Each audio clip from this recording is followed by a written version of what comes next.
All right, ladies, we've had some meaningful conversation, and I want to ask you both a question, right? Because you're both in higher education. Tashina has let us know, and I love this, depending on the day, is depending on what she's got going on. But this question is for both of you. So, Mhm.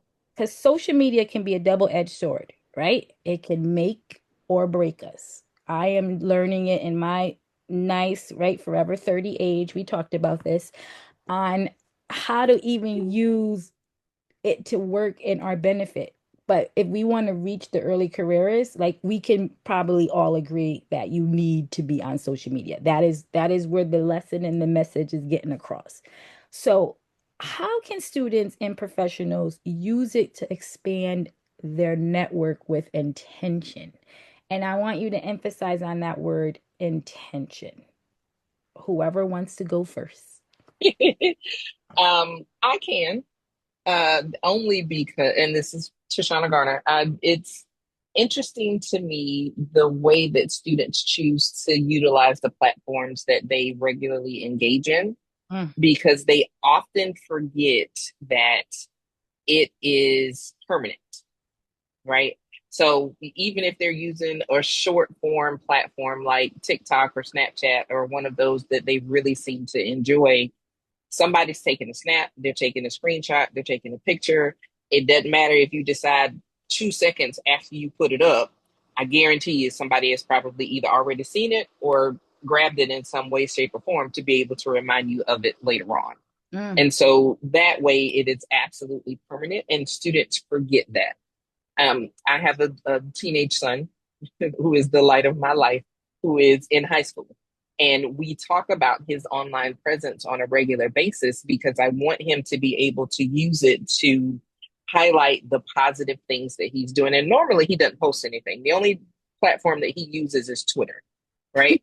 And he posts on Twitter because he posts his highlights. I have a high school athlete, and so he posts his highlights from his athletic career, and he tags coaches. Like every time we have something new, even if it's something personal, hey, this semester I have a 3.7 GPA. Yes, highlight that. I don't care who it is that you're highlighting it to, highlight it.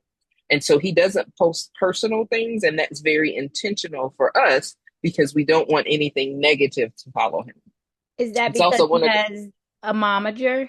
Would for in all transparency, right? We all got a role. absolutely, I thought that absolutely. title was fitting. Yes. So you And it is. It absolutely is, right?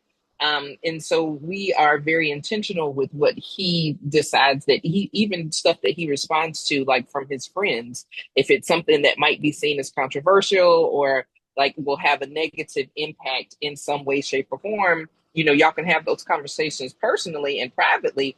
Don't put it out there for everybody to see, because you never know who's watching.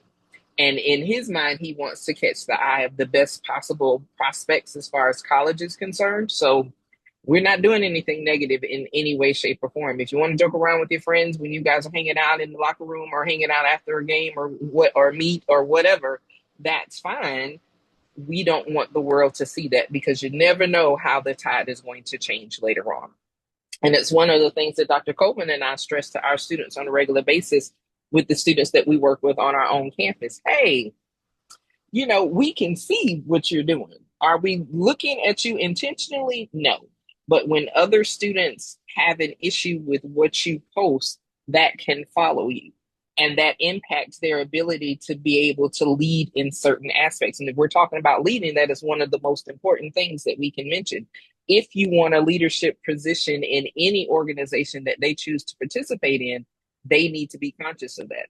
It's one thing to post something that is relevant to, let's say, a student wants to participate in student government, right? It's something different to post about something going on with the government with no uh, political aspiration or no political reference one way or the other. They're posting something neutral. That's okay, because you're taking a neutral stance. You're just posting for information. But Mhm. when students start to post, hey, I'm leaning towards this and I don't agree with this, and that means you're not going to be neutral in your leadership position. And so we try to make sure that we coach students along that way.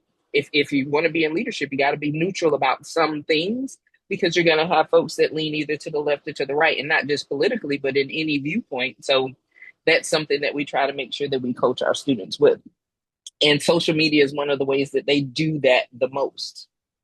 I love it. I'm gonna bounce it to Dr. Coleman, because with the urgency now, right?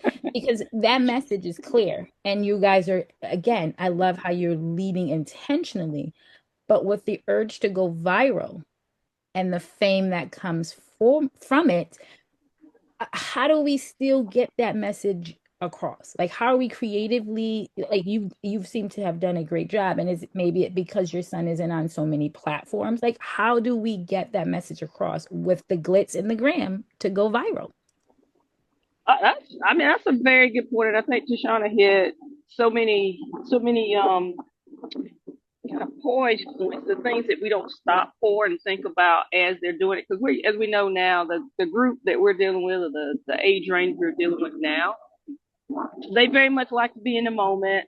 If it were us back in our day, would we have cared as much? Would we have known how to enjoy the moment? I think that's the part that we maybe don't get from the age perspective, but at the same time, they're very much wanting to enjoy that moment, not thinking down the line what the impact would be. So part of what, and she's already mentioned this, part of the one of the first things we do even during training is to look at and talk to them about the fact that if your resume were your timeline, what would I want to hire you, right? Mm-hmm. Would a person want to hire you? Would an employer want to hire you? Does it have enough of that content, as you mentioned before, the takeaways that are going to let me know how you're going to function, how you're going to be under pressure, all the things that are going to speak to what an employer wants. And I think that's the biggest piece, is to maybe start having those very poised conversations with them that talk about what is your timeline going to look like once you finish this job and you reach the end run of needing a recommendation from me. So if I've got to give you a recommendation, make sure I'm able to talk about something noteworthy. You're not going to want to miss Tuesday's episode.